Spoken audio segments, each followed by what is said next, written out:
MSW Media.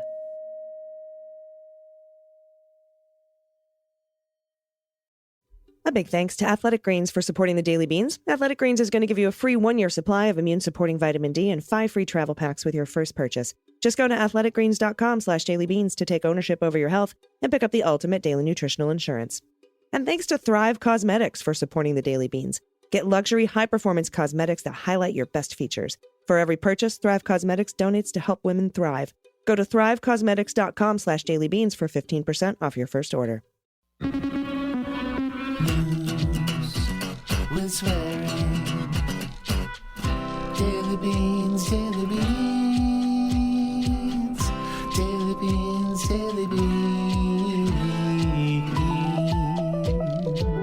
Hello and welcome to the Daily Beans for Thursday, July 7th, 2022. Today, Patsy Baloney's 1-6 committee interview has been scheduled for tomorrow. The Oath Keepers are expected to be mentioned in committee hearings next week and are prepared to waive their speedy trial rights to delay. The Fulton County DA will not rule out a subpoena for Trump himself. The Capitol Police say that a defendant's demands could expose Capitol security.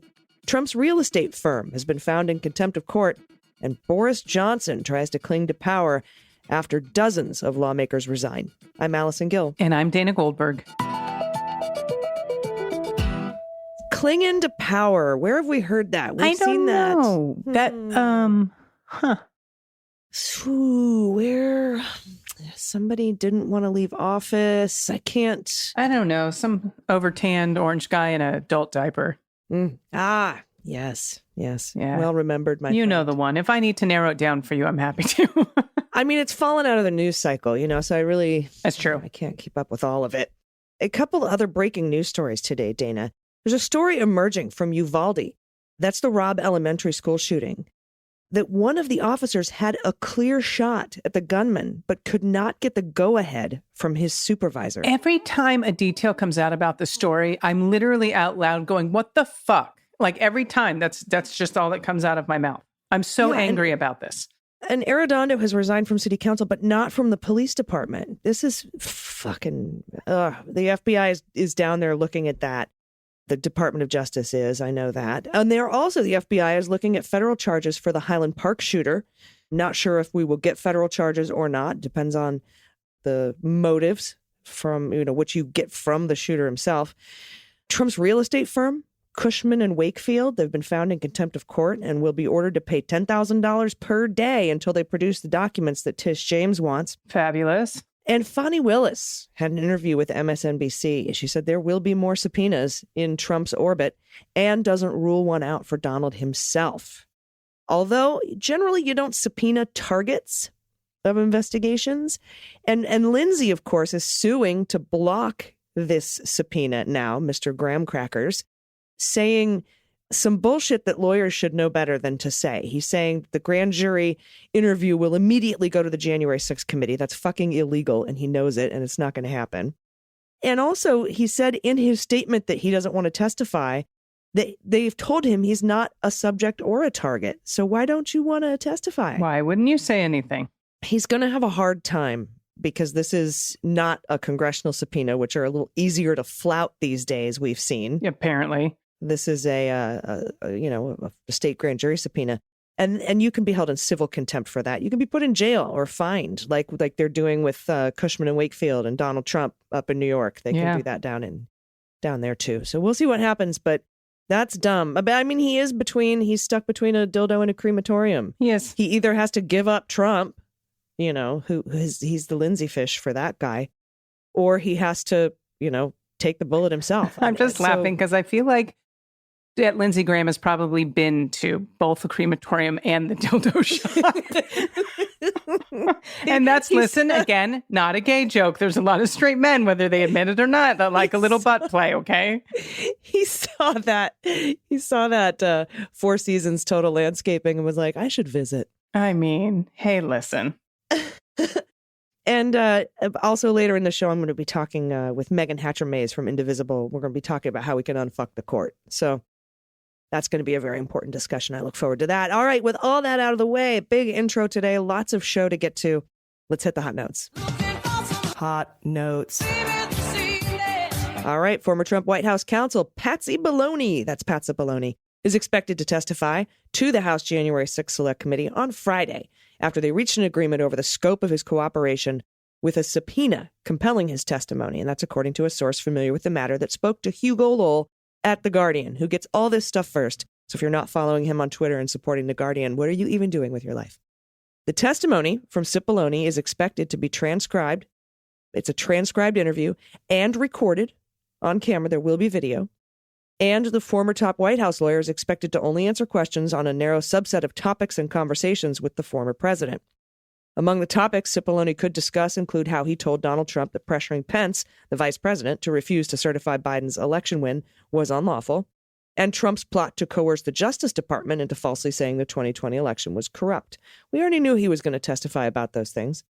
The closed-door deposition to that end could amount to a chance for the panel to corroborate testimony by the former White House aide Cassidy Hutchinson, who testified that Patsy repeatedly warned Trump's ideas to overturn the election violated the law.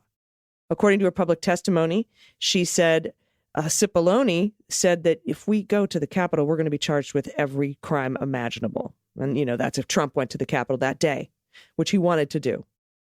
So that would be great if we could get corroboration of her testimony. Absolutely. It was not immediately clear on Wednesday why the scope of his testimony had to be limited, given Biden and the current White House counsel have previously waived privilege concerns for other former administration witnesses.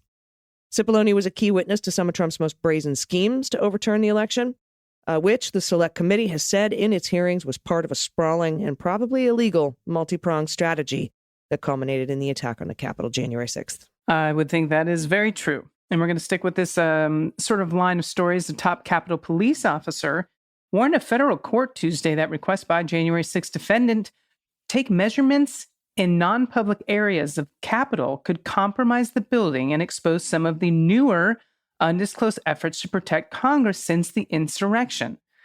Really interesting. This is a quote. Permitting him to measure distances from wall to door, and vice versa, would provide a wealth of information to an adversary who might wish to calculate blast distances, the ability to fly a drone within the building, or how large of a group could quickly pass through the hallways. That's just to name a few security risks. And that's from Sean Gallagher, the head of Capitol Police's Uniformed Service Division. And that was in an affidavit filed to U.S. District Court Judge Christopher Cooper. Now, Gallagher in his filing noted that the Capitol building was bombed in 1983, was the subject of a planned drone attack in 2011, and was infiltrated by members of the Oath Keepers during the January 6th attack who moved in a stack formation through the corridors. We saw it literally on video. Gallagher's filing accompanied a Justice Department brief opposing a request by January 6th defendant Daniel. Yeah. Wow. Whatever. Just Egvet. Egvet. I'm so sorry. I'm trying not to butcher this last name, but it's difficult. Egvet to permit his attorneys storm the Capitol. Yeah, Daniel stormed the Capitol. And he is filing, Gallagher's filing accompanied a Justice Department's brief opposing a request by the January defendant, Daniel, to permit his attorneys to measure and photograph non-public areas of the Capitol. Now, don't start. You're going to get me giggling. Many January 6th defendants have been provided Capitol Police-led tours as part of efforts to build their defenses. So the department offered 10 such tours over the last year. But Gallagher said offering a greater level of access to EDVET would risk revealing, quote, many secret and highly sensitive security features embedded in the physical structure of the U.S. Capitol. All right. Continued to say some existing on January 6th and some are new, have needed to be changed after January 6th because the USCP must continue to protect the U.S. Capitol and those who work there, including members of Congress, and address future operational security vulnerabilities. That's what he said. Now, Gallagher and prosecutors also worried that if they granted EGVET special access to measure and photograph non-public areas of the Capitol, they would receive hundreds of requests from other defendants to do the same.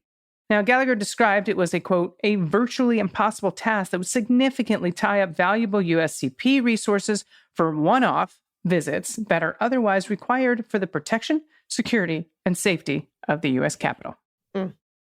Yeah, you want to measure hallways and doorways as part of your defense? That doesn't make any sense and seems very creepy. Up next, there's some shit going on in the UK today.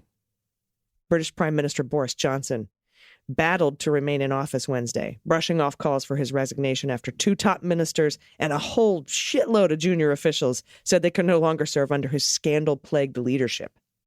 Johnson rejected demands that he step down during a stormy session of the House of Commons amid a furor over his handling of a sexual misconduct allegation against a senior official. Later in the day, a delegation of some of his most trusted allies in the cabinet, paid a visit to the prime minister at 10 Downing Street to urge him to go, but he remained unmoved. That's according to Britain's Press Association. The prime minister turned down suggestions that he seek a dignified exit. I don't think there's anything dignified about Boris Johnson. Yeah, it's probably like, look at me, I can't pull off a dignified exit even if I just leave. An Irish exit would be extra funny. But the prime minister turned down suggestions he seek a dignified exit and opted instead to fight for his career, citing hugely important issues facing the country. That's according to the news agency. It cited a source close to Johnson saying he told colleagues there would be chaos if he quit. But not chaos after 38 members of parliament resign. Right. That's the record was 11, by the way. That's the record. Well done, Boris Johnson. Recent disclosures that Johnson knew about sexual misconduct allegations against a lawmaker before he promoted the man to a senior position pushed him to the brink. Holy shit. It's amazing how much these mimic each other. I know. And many of his fellow conservatives were concerned that Johnson no longer had the moral authority to govern at a time when difficult decisions are needed to address soaring food and energy prices, rising COVID. That's Biden's fault, though, right? Global inflation. Oh, yeah. The gas prices and, for sure, too, the gas prices over there. Also Biden's fault. Rising COVID-19 infections, yes. The war in Ukraine, also Biden's fault. Mm-hmm. I'm kidding if this is the first time you've listened to this show. Someone just turned in the podcast and they're like, who the fuck are these conservative? They sound like just high and outside. Now, others worry, by the way, that Boris may now be a liability at the ballot box. Do you think? Yeah. Do you think? On Wednesday, members of the opposition Labour Party showered Johnson with shouts of "Go, go" during the weekly ritual of Prime Minister's questions at the House of Commons. Labour Party leader Keir Starmer mockingly said of the resignation surrounding Johnson, "Isn't it the first recorded case of the sinking ship fleeing the rat?" That's oh my God. Amazing. Oh, they're so good at insults over there. Oh, really are. More damningly, members of Johnson's own Conservative Party, wearied by the many scandals he's faced, also challenged their leader, with one asking whether there was anything that might prompt him to resign. Is there anything we could do to get you to go the fuck away? Quote, frankly, the job of prime minister in difficult circumstances, when he's been handed a colossal mandate, is to keep going. Johnson replied with the bluster he has used to fend off critics throughout nearly 3 years in office, and that's what I'm going to do. Former Health Secretary Sajid Javid, who helped trigger the current crisis when he resigned Tuesday night, captured the mood of many lawmakers when he said Boris Johnson's actions threatened to undermine the integrity of the Conservative Party and the British government, as if it needed any help. The Conservative Party, that is. The resignations of more than 30 junior ministers, up to 38 now, it might be more. Ministers and ministerial aides followed on Tuesday and Wednesday. As Johnson dug in, critics accused him of refusing to accept the inevitable and behaving more like a president than a prime minister. I mean, which president specifically do you think they're talking about? Right? Why don't they say king? Oh, my goodness. We say king than a president. They say president more than a prime minister by referring to his mandate. In Britain, voters elect a party to govern, not a prime minister directly. Former international development, that makes sense. Okay, that's why it would be a president. But ours wouldn't leave either, so that makes sense too. Former International Development Secretary Andrew Mitchell said late Tuesday that Johnson's time was finally up. Quote, it's a bit like the death of Rasputin. He's been poisoned, stabbed, he's been shot, his body's been dumped in a freezing river, and still he lives. I don't mean to laugh. I mean, this is actually a serious crisis over there. But Mitchell goes on to tell the BBC, but this is an abnormal prime minister, a brilliantly charismatic, very funny, very amusing, big character. But I'm afraid he has neither the character nor the temperament to be our prime minister. I love that. It reminds me, and I know it's different. I don't know I think it was Maggie Smith, this comedian, and she's sitting there and she's like, I was with my wife one night. We were sitting at the dinner table and I was looking across at her thinking, God, you were so wonderful. Who could I set you up with? And I feel like these guys are the same thing. He's charismatic, he's funny, he's amusing, he's a big character, but man, what other country could we send him to? Yeah, they're like, let's send him to the U.S. Oh, man. Thank you for that, AG. Thank you for the laughs. I know our listeners always enjoy when we get giggly.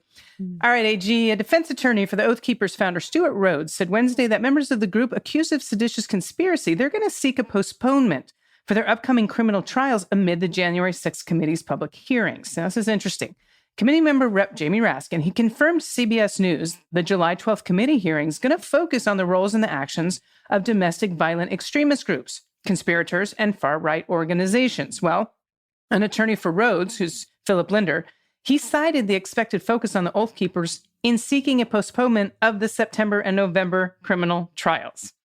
Linder said the group of defendants, quote, have agreed to temporarily waive their speedy trial rights. Yes, went on to say, we will keep filing continuances in the cases until the January 6th committee complies with the Justice Department's request for transcripts of all of the witnesses they have allegedly interviewed. And that's again Linder. In June letters submitted to D.C. federal court, the Justice Department acknowledged it had asked for copies of a committee deposition transcripts, but had not yet received them. Okay, the Oath Keepers defendants are not the first high-profile defendants to seek court delays by citing the January 6th Select Committee's hearings. Former Trump campaign advisor Steve Bannon, he's asking to delay his trial on contempt of Congress charges, which is scheduled to begin later this month.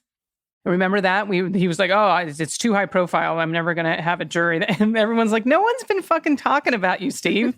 Yeah, it's a combined total of 30 seconds. Yeah, you're going to be fine, sir. All right. Cold sore. No. Now, we reported on that filing earlier this week along with the DOJ's Biden response, remember? And Bannon has filed a reply to that response saying basically, hey, come on. We don't know what the next hearings are going to be about. So please just delay for 3 months. And, the guy's like, we're still not going to fucking talk about you, Steve. Now, off note, AG, the Bannon team says that the Department of Justice interviewed a new witness in the case on June 29th, and they want more time to go over that deposition. Anyhow, so we don't know the new witnesses. Yeah. Why would you need to interview a witness in a simple contempt misdemeanor case unless it was his lawyer Costello, whose stuff they were trying to get a hold of and phone records and shit? That's interesting. Yep. Interesting. Peculiar. Yeah. And you know what? They might delay. The judge, at first I was like, the judge isn't going to fucking delay this. But, it's a 3 month. They're asking for 3 months. It might be worth it for the judge to just delay it. It's not going to make any difference in anything. Right. So, everyone would be, oh, Bannon will be out there for 3 more months spitting his stupid lies. Kind of. But I mean, even if they do start the trial next month, it would still be another couple months before he went to jail anyway. And, even if he got convicted, if they really want this delay, that means that if they don't get the delay and he gets convicted, they're going to file an appeal saying that the court didn't give him this delay. Right. And they probably wouldn't win, but why even give them the option? Just delay the thing and this takes this off the table as an appealable thing. Absolutely. So if I were the judge, I just might humor him. We'll see what happens, though.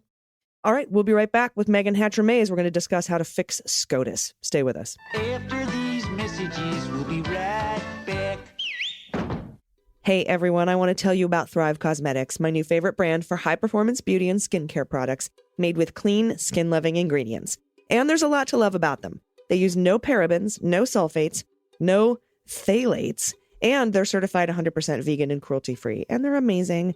And the cause in Thrive Causemetics is there for a reason. Every purchase supports over 300 organizations that help women and their communities thrive, including women's shelters and American Red Cross and breast cancer retreats. Plus, their products are fantastic. Their liquid lash extension mascara is the best thing ever invented. It lasts all day. It doesn't clump or smudge or flake. It mimics the look of real lashes.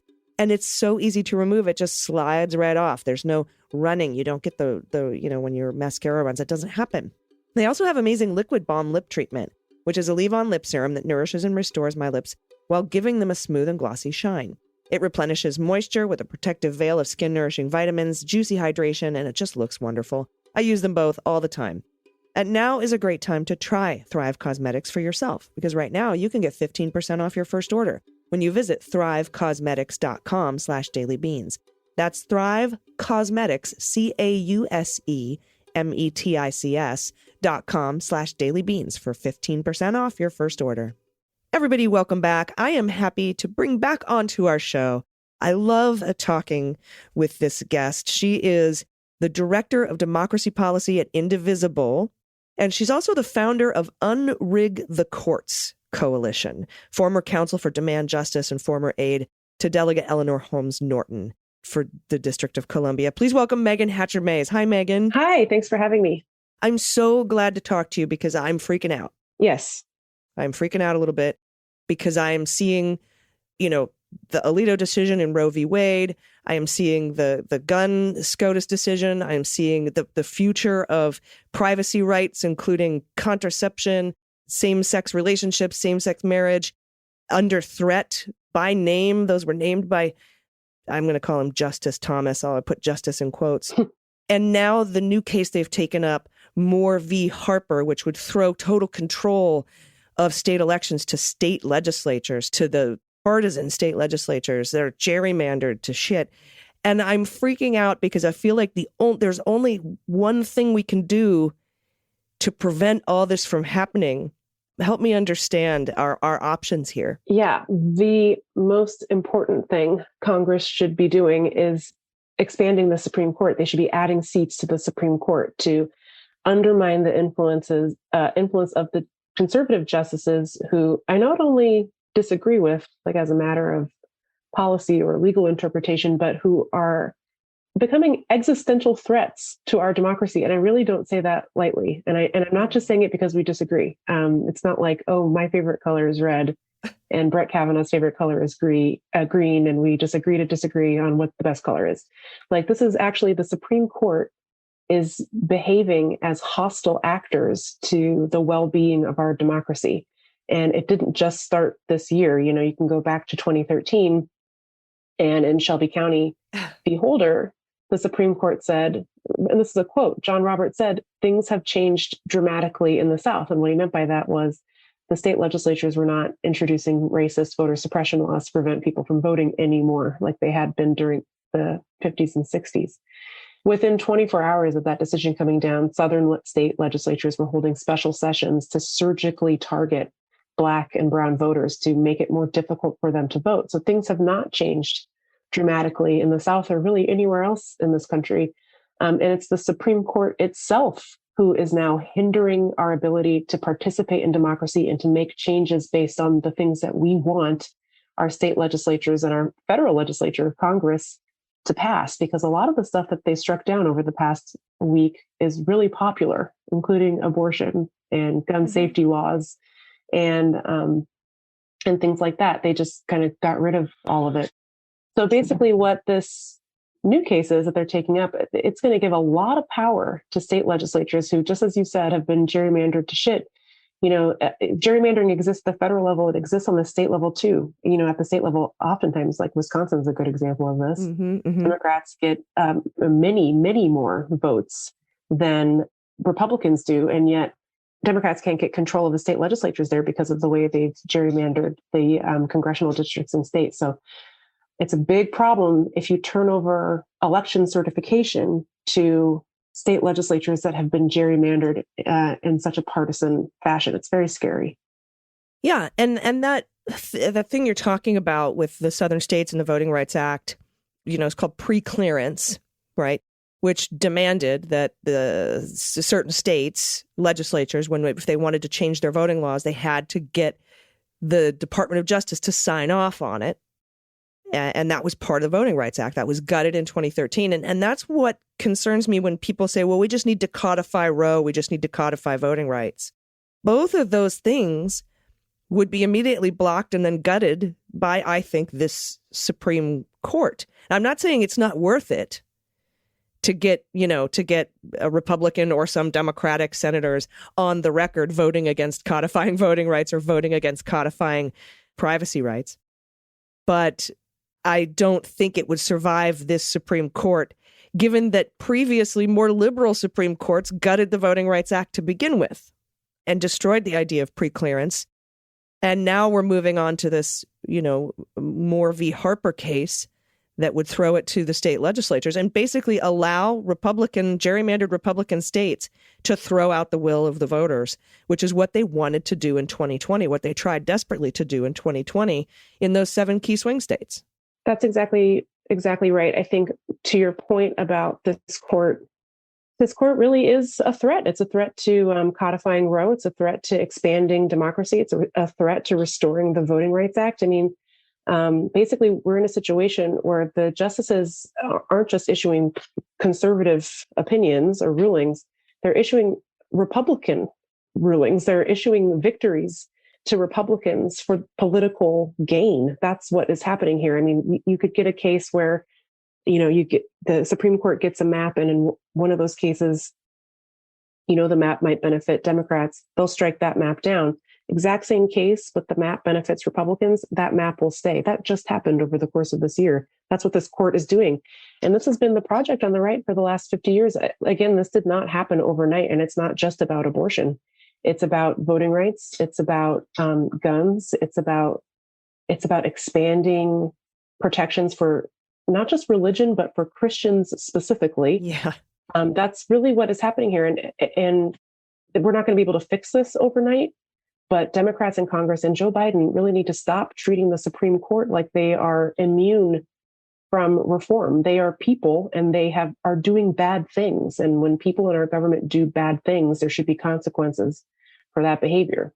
Yeah. So I think we're running up against, because I agree with you that the only option here is to expand the Supreme Court. There are now 13 circuits. There should be 13 justices if you're going to go by the old, textual idea of why we had 9 Supreme Court justices in the first place. It was because we had 9 circuit courts. Now we have 13. We should have 13 justices. It just stands to reason, because now certain justices are assigned 2 circuits and have to administrate over 2 circuits.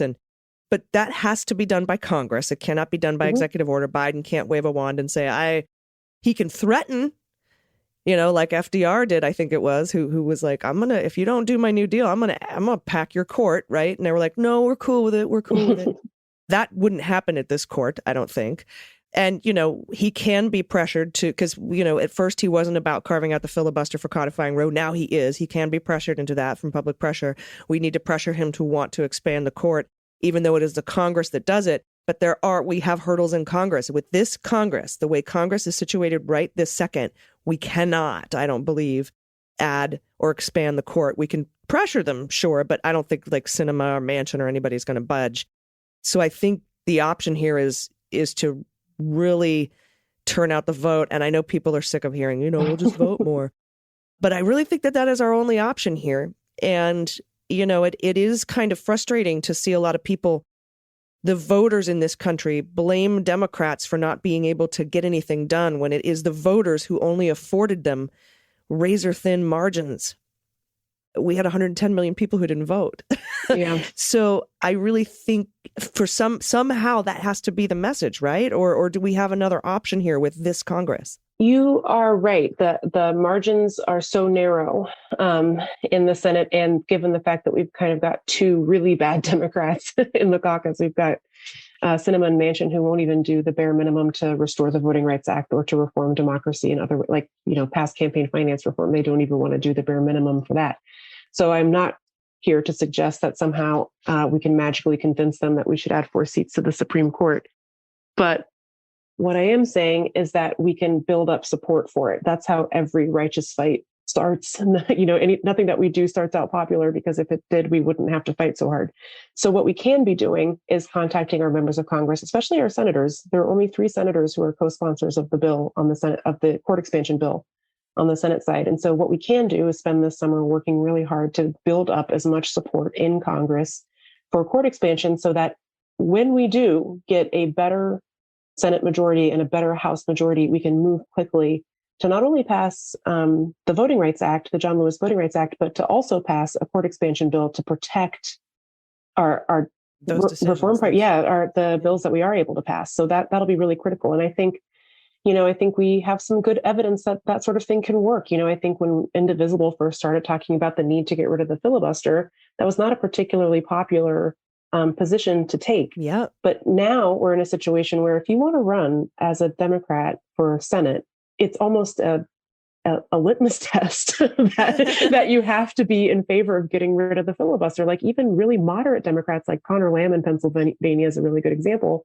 came out in favor of getting rid of the filibuster. That doesn't just happen without a lot of work. And so I think that court expansion can be just like that. I think it can be something where we're really demanding it of people who are currently in Congress or people who are running for Congress, that they need to understand that the problems facing this country are not just about passing bills through the legislature. It's about protecting them from a court that is hostile to the majority will. And I know this all sounds very hyperbolic and doomsday, but it's really true. This is really what they think. It's really what they believe, that the court should be able to overturn the democratic will, especially if most people think we should be expanding rights and benefits to others. This court doesn't think that. This court thinks that rights should be restricted to whoever had rights at this country's founding, which is white men. That's what they think. They've pretty much said as much in the abortion case that we just got and in the gun case that we got as well, that they really want us to be looking back at the 1800s if we want to determine the type of life we want to live in 2022.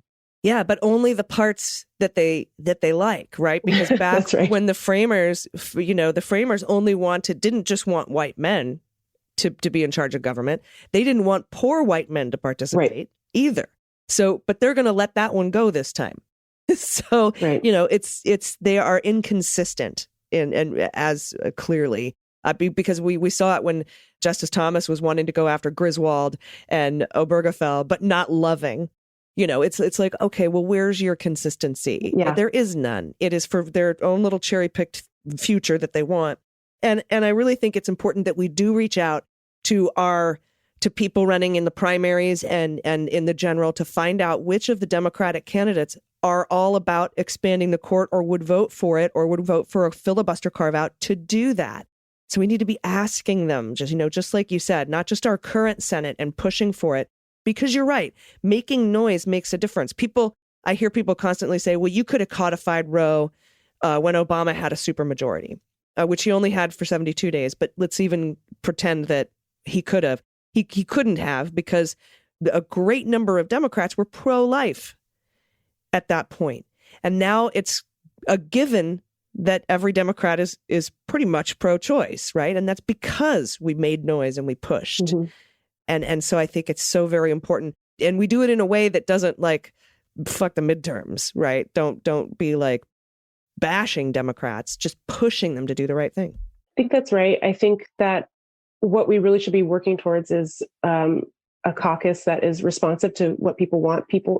Voting for Democrats who don't just repeat the party line, but who are willing to fight for, do what's necessary to fight for the things that we all want. I mean, these issues that the Supreme Court has been striking down are, like I said, are incredibly popular. It shouldn't be difficult for Democrats to lay out a vision of what they are going to fight for if they win in November. But I think there's a big difference between fighting for something and resisting something. And I don't know that Democrats have necessarily adopted a fighter pose yet, but I think it's still popular. And I think, I agree that I think people get frustrated when you say, oh, don't forget to vote in November.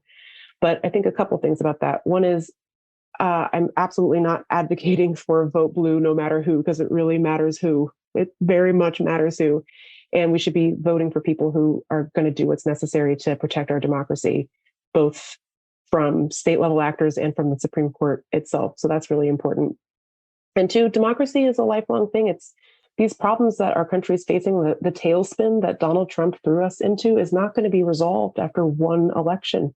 This is really something that we have to dedicate ourselves to probably for the rest of our lives. And I know that's frustrating, but that it's important. It is. I hear so often, we worked so hard and I voted in this last election and nothing changed. And it's frustrating for me to be to try to explain, we've had to do this over and over again for decades just to get to where we are because we're pushing back against this minority rule and have been for so long.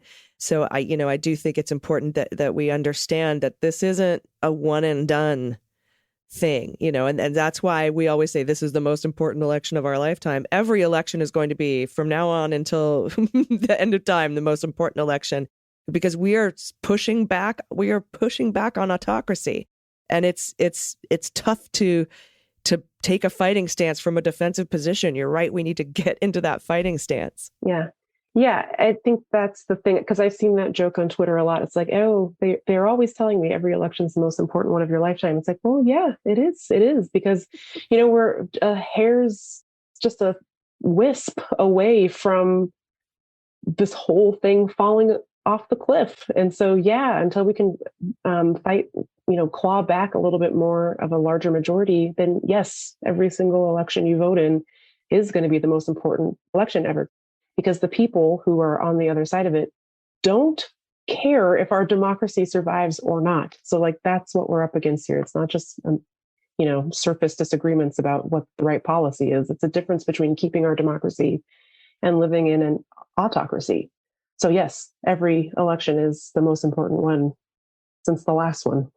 Yeah, and it'll continue to be that way. Thank you so much for talking to me today. Can you tell everyone where they can get tools and information and weapons and shields to fight the fight? Yes. I feel like Eddie Munson right now in the final the Stranger Things. Yes. Whipping out a Metallica solo. Where do I get my guitar? Yeah, the first thing is to learn how to play Master of Puppets on your Fender. Where to get metaphorical weapons? The best thing you can do is go to givenoground.org. You can go see the candidates that we're supporting in the House and the Senate to keep our majorities in both chambers, givenoground.org. And you can sign up to get more information about canvassing, phone calls, texting, all that stuff. Really good resource as we head into the fall and ahead of the midterms. The other really great resource that we launched with some of our partners, including Stand Up America and Take Back the Court, it's very specifically about court expansion. And it's formore.us. And you can go to that website and learn more about the need for court expansion, the arguments in favor of court expansion. And that's another one where you can sign up to get more information. There's a call scripts and other resources on that website where you can call your members of Congress. Unless you live in Massachusetts or Minnesota, your senator is not a co-sponsor of the court expansion bill. So if you don't live in one of those two states and you have Democratic senators in particular, you should call them and ask them to sign on to this bill. It's critically important that the Senate starts to understand what a threat the Supreme Court poses to our democracy, and adding seats to the Supreme Court is the best way to address that problem. So that's formore.us for all your court expansion needs. And for all your midterm needs, givenoground.org. Awesome. And you remember, it's not about, a lot of people, it won't make a difference. It might not tomorrow, but it will in the long run, to contact your senators, get them to sign on to this bill. And it's formore, FOURMORE.us. Yeah, right? Like adding 4 more justices to the Supreme Court. So 4 more, FOURMORE.us and givenoground.org. I appreciate you so much. Thanks for being with me today. Meagan Hatcher-Mays. Thanks for having me. Everybody stick around. We'll be right back with the good news. Hey, everybody, it's AG, and I have a quick addition, easy habit to pick up that is going to change your life. I started taking Athletic Greens AG1 because I wanted more energy and a supplement that tasted delicious. And with 1 delicious scoop of AG1, you get 75 high-quality vitamins, minerals, whole food source superfoods, probiotics, adaptogens, and it all helps you start your day right. The special blend of ingredients supports your gut health, nervous system, your immune system, which is really important right now with these new variants, your energy, recovery, focus, aging. It supports all the things. And we want to thank Athletic Greens for their support because they're offering you a free 1-year supply of immune-supporting vitamin D and 5 free travel packs with your first purchase when you go to athleticgreens.com/dailybeans. I take Athletic Greens every morning before the gym. Helps with my mental clarity, my focus, my recovery time, my alertness, my gut. And with every purchase, they donate to organizations helping get nutritious food to kids in need, including No Kid Hungry here in the United States. Right now, it's time to reclaim your health and arm your immune system with convenient daily nutrition. It's just 1 scoop in a cup of water every day. AG1, it's delicious. No need for a million different pills and supplements in your cabinet and your refrigerator. And to make it easy, again, Athletic Greens is going to give you a free 1-year supply of immune-supporting vitamin D and 5 free travel packs with your first purchase. Again, all you have to do is visit athleticgreens.com/dailybeans. Again, that's athleticgreens.com/dailybeans to take ownership over your health and pick up the ultimate daily nutritional insurance. And today's show is also brought to you by Helix Sleep. You know, I've had a lot of trouble sleeping in the past, some stress, some politics, but mostly I was sleeping on a mattress made for someone else.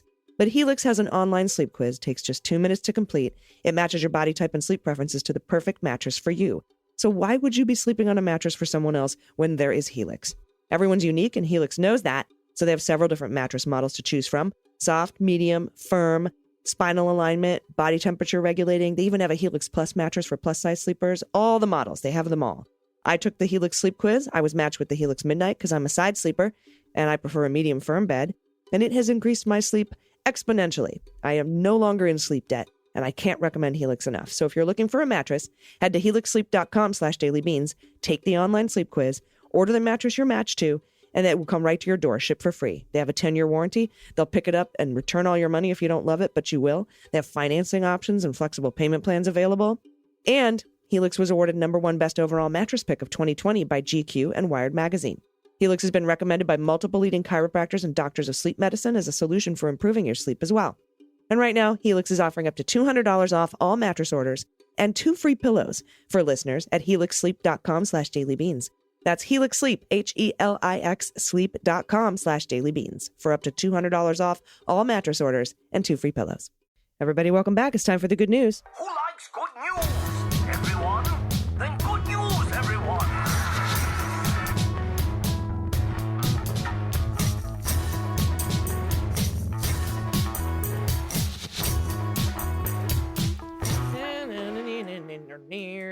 Good news, good news. And if you have any good news, confessions, corrections, Halloween photos, Santa photos, Easter Bunny photos, Whoopi stories, anything you want to send in, adoptable pets in your area, your pets, your happy place, you can go to dailybeanspod.com and click on contact to send it our way. We need your good news. Send it in. All right. First up, from Upcycle Wino, pronouns she and her. Hello, I'm a longtime listener. Enjoyed you guys since the kitchen table days. I start every day with you guys. I actually have some good news to share. First, my poor fat cat Archie was really sick, and the vet told me he had kidney disease, and one of his kidneys was shutting down. At the time he was sick, we all had COVID. Well, a week or so later, we were all feeling better, and so was my sweet Oompa Loompa. I don't doubt that he has kidney disease. Most cats die of that, but now I'm pretty sure he had COVID. Oh, my goodness. He was down about 4 pounds. He was 20 pounds, but he's back to his sassy self, eating his food and demanding lots of treats. I'm just going to give him whatever he wants for the rest of his life. Upcycle Wino, this is so weird because my cat just lost 3 pounds. Huh. And you just got over I had COVID. And they did an ultrasound and think that he has either IBS or small cell lymphoma. But that's really interesting. Maybe he was sick too, because he does seem to be back to his normal self now. Anyway, back to Upcycle Wino. My other good news is I got a new job, making a lot more per year. I can't believe it. I'm super nervous, but so excited. I finally make more than my 20-year-old son. I look forward to being so busy learning my new job that I won't have time to doom scroll and snack all day. So hopefully I'll be a little thinner and a lot happier. For my pet tax, I've attached a picture of my fat guy, Archie. I've also attached pictures of my stuff I've made out of wine bottles and wine corks. Oh, my goodness. Aha. Thank you so much for all you do. Sending you lots of hugs and love. Hence the Upcycle Wino. Look at how cute these wine cork animals are. These are so good. I love this. Oh my God, look at that light. That is really amazing. It's been cut and 2 wine bottles glued together. And that's stunning. That's really rad. I would really love to know if you can buy one of those. Upcycle Wino, if you sell those lights. Those are really, really cool. Yes, so let us know. Let us know. Oh, and wait, look at the chumbus. Look at the babe, the chunker. Oh, so cute. Thank you, Upcycle Wino. Indeed. All right, this is from Nathan, pronounce he, him. Hello from Australia, lovely Leguminati. In response to your call for good news, I submit this story of public servants going above and beyond to save my brother's life. Ooh. At the end of April, my older brother, who's only 51, was catching the train home from work when he collapsed at a railway station. He suffered a massive heart attack and his heart stopped. One of the attendants of the station noticed him looking pale, had already approached him to check on him and managed to grab him as he collapsed. He started CPR straight away while other staff got the defib and called the ambulance. Those heroes worked on my brother for 18 minutes before the ambulance got there to take over. The prognosis was not good. People whose hearts stop for more than 10 minutes generally do not survive. The hospital gave him odds of 20%. I have to remember this is a good news story. The hospital gave him odds of 20% that he would even wake up. Over the next few days, the angels at the ICU looked after him and he slowly improved. Once they stopped the sedation, he woke up and we are all relieved that he just continued to improve rapidly. He was transferred out of the ICU and then was discharged from the hospital about 3 weeks later. Our family wrote a thank you letter to the head of the rail company, thanking their staff for saving our brother. We were then invited to a morning tea and awards ceremony where the CEO provided the staff involved with awards for going above and beyond. That's what we should, God, that's so good. My brother attended and was able to thank them in person. He was so gratifying and humbling to be there. They spoke of their own struggles with the stress of the situation and how they didn't know if my brother had survived or what had happened after the ambulance left. Our family also gave the staff some gifts and spent time with them. Lots of tears were shed. Several things stuck with me. Dan and Jess, the two staff most responsible for helping my brother, had only been in the job for 6 months. They were not even supposed to be working at the station, but had been shifted there for that day. Dan, the one who caught my brother and started CPR, had come from a background of mental health and community support, was very experienced in doing CPR from that role. Dan's expertise in CPR and having the defib device are the only reasons why my brother survived his heart being stopped for 18 minutes. The CEO of the rail company was just so pleased to receive a thank you note instead of a complaint letter and said it made her cry and absolutely made her weak. Needless to say, we will forever be grateful. Attached is a photo of my brother with his saviors at the awards ceremony. Also attached for pet tax is our 8-month-old blue Staffy Betty, who was a gorgeous little girl. What a phenomenal story. Whew. Oh, That is a hell of a story. I'm so glad. Oh, look at this blue Betty. I know. Whoa, blue Betty, bam-a-lam. Oh, so cute. Look at the little legs. Look at the little crinkles in the skin. I know. I want to hug that puppy, and I want to hug you and your brother, Nathan. Thank you for sending that story, and that's amazing. And thanks to the good first responders and the people who worked at the rail. That's amazing that they were there that day. It just happened to be incredible. I know. Nicole, pronouns she and her. Love you all. It's my favorite way to start my day. Thanks, Nicole. Though I have a correction. Uh-oh. Correction to a correction. Ephrata. We're never going to know how to say this right, AG. Is pronounced like Ephrata, phonetically. Emphasize on the front. Ephrata. Good news. Wait, somebody sent me a watch this. Ephrata. Pull it. Is it Ephrata? I'm going to pull it up off my phone right now because one of the good producers here knows Ephrata. what it is. Oh, it disappeared. Oh, she sent me I guess voice text. Oh, no. Disappear over time. Anyway, we tried. We will never solve the Ephrata mystery. I know. But Nicole goes on to say, good news is that my 19-year-old daughter asked me to help her get registered to vote. Her words, I promise to never vote for a fucking Republican ever, unquote. And she's been asking her friends to do the same. She has a great boyfriend who is motivated as well. Here is my pod pet tax, my rescue grand cat, Loki, with some pride paintings in the background that I painted for my bi daughter and my non-binary pansexual other kid. The rose was my daughter's painting, a gift to me. Oh. I already love this damn family. I know, this whole family is so fucking Nicole, cool. well done. Look at this beautiful boy cat. Is this a boy cat? Yeah, boy. You want to grab this other next one? Okay. Matt F. in Central PA. In regards to the Central PA town names, Ephrata is pronounced Ephrata. Lidditz was said perfectly, and yes. Lancaster is Lancaster. Okay, Lancaster, I'll say differently, but I got Lidditz, which you know what? 1 out of 3, not bad. Ephrata. And apparently no one says Ephrata the same way in the entire city. Whatever the population is of Ephrata, we're not, that's how many takes there is on Ephrata.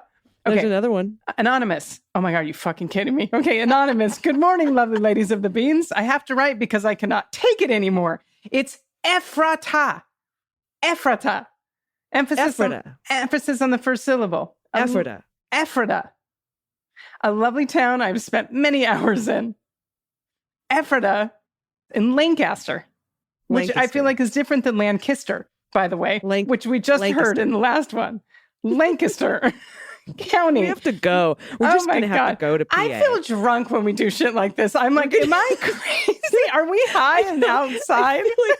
I feel like Beard and at Ted Lasso, like playing. Oh my God. plant. I know. Or those things on an electric company trying to pronounce words. Oh, yeah. With the trolleys that move closer. Yeah. All right. For pet tax, I attached a photo of my Gracie. That I know how to say. I added that. Helping with the laundry. So helpful. Smiley face. Yes. I feel sarcasm in that sentence. Thanks for bringing all the good news. And yes, the kitty is definitely helping in the dryer. In the dryer. Cats are just so helpful with all of your tasks. Yeah. In the dryer. Keeping your documents in order, keeping glasses on the table full of water. Keeping your keyboards warm. Yeah. Keyboards can get very cold during the winter. Very helpful. I have friends who have decoy laptops, like their old laptops they don't use anymore. They plug in and set them next to their laptop so the cat has somewhere to sleep. They're really good at not letting your self-esteem get out of hand. Oh, yeah. That's definitely true. All right, Ephrata. Ephrata. Dr. Hafar and Emil Mahay in Lancaster. All right, everybody. Please send your good news stories in. I think we're good on Ephrata, but you know what? We're gonna get one at the end of the month. It's like I have a correction to your correction to the correction you got on the correction from July 6th correction. Thank you. We definitely are. But that's okay. Whatever you want to send in, you can send it to us. We used to do a game where we used to have you send in your weird town names in your small towns and see if we could pronounce them. And we stopped doing that for a fucking reason. We stopped doing it. We're afraid to bring that back, but it seems like it attacks us anyways. Oh, my God. People still throw them all in there just to be fun. And we do appreciate you.